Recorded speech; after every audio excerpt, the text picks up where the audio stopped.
മലയാളി മനസ്സിനെ ഒന്നടങ്കം ഈറനണിയിക്കുകയും പിന്നീട് ആനന്ദക്കണ്ണീരിലാഴ്ത്തുകയും ചെയ്ത വാർത്തകളായിരുന്നു കൊല്ലം ജീവമാതാ കാരുണ്യ ഭവനിൽ നിന്നും എന്നും പുറത്തു വന്നിട്ടുള്ളത്.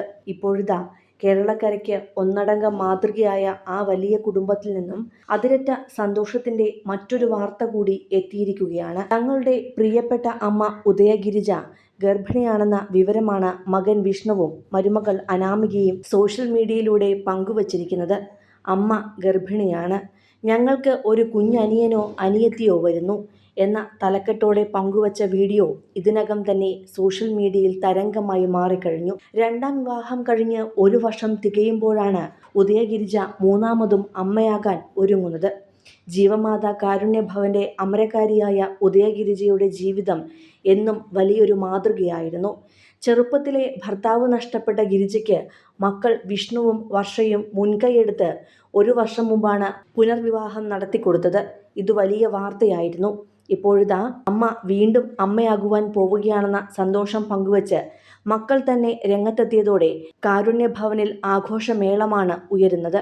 ഈ വാർത്ത കേൾക്കുമ്പോൾ കുറച്ചുപേരെങ്കിലും നെഗറ്റീവ് കമന്റുകളുമായി വന്നേക്കാം. അങ്ങനെയുള്ളവരോട് ഞങ്ങൾക്ക് ഒന്നും പറയാനില്ല. ഞങ്ങളെ സ്നേഹിക്കുന്നവരോടും നല്ലത് പറയുന്നവരോടും തിരിച്ച് സ്നേഹം മാത്രം എന്നാണ് വിഷ്ണു വീഡിയോയിലൂടെ വ്യക്തമാക്കുന്നത്. വിധി അനാഥമാക്കുന്ന കുഞ്ഞുങ്ങളെ സ്വന്തം മക്കളെപ്പോലെ വളർത്തുന്നവരാണ് അനാഥാലയങ്ങളിലുള്ളവർ.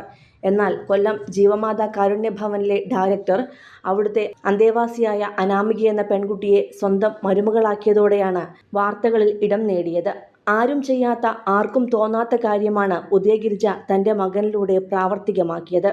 18-കാരിയായ അനാമികയുടെ കൈപിടിച്ച് മകൻ വിഷ്ണുവിനെ ഏൽപ്പിക്കുകയായിരുന്നു അന്ന് ഗിരിജ ചെയ്തത്. കുട്ടിക്കാലത്തെ അമ്മയെ നഷ്ടപ്പെടുകയും അച്ഛൻ ഉപേക്ഷിക്കുകയും ചെയ്ത അനാമിക അമ്മൂമ്മയുടെ മരണത്തോടെയാണ് തൻ്റെ 14-ാം വയസ്സിൽ ജീവമാതാ കാരുണ്യ ഭവനിലേക്ക് എത്തിയത്. അവിടുത്തെ മറ്റനേകം കുട്ടികളിൽ ഒരാളായി വളരുമ്പോഴും പലപ്പോഴും മനസ്സുനീറി പൊട്ടിക്കരഞ്ഞിട്ടുണ്ട് അനാമിക. അനാമികയ്ക്ക് 18 വയസ്സ് പൂർത്തിയായതോടെ നിയമപ്രകാരം അവിടെ തുടരാൻ കഴിയാത്ത സാഹചര്യമുണ്ടായി.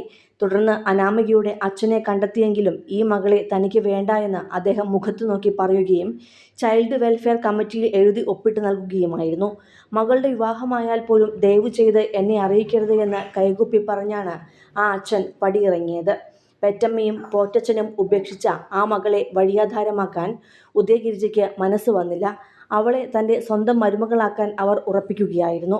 ആദ്യം അനാമികയോട് ചോദിച്ചപ്പോൾ 1 സെക്കൻഡ് പോലും വൈകാതെ അവൾ സമ്മതം മൂളി.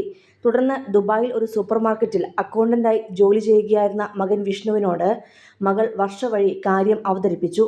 അമ്മയുടെ വലിയ മനസ്സിന് വിഷ്ണുവും പൂർണ്ണ സമ്മതം അറിയിച്ചതോടെ 2 വർഷത്തിന് ശേഷം അവധിക്ക് നാട്ടിലെത്തിയ വിഷ്ണുവിൻ്റെയും അനാമികയുടെയും വിവാഹം ഉദയഗിരിജ മംഗളകരമായി നടത്തിക്കൊടുക്കുകയായിരുന്നു. അധികൃതരെയും പ്രിയപ്പെട്ടവരെയും സാക്ഷിയാക്കി നടത്തിയ ആ വിവാഹം വലിയ വാർത്താ പ്രാധാന്യം നേടുകയും ചെയ്തു.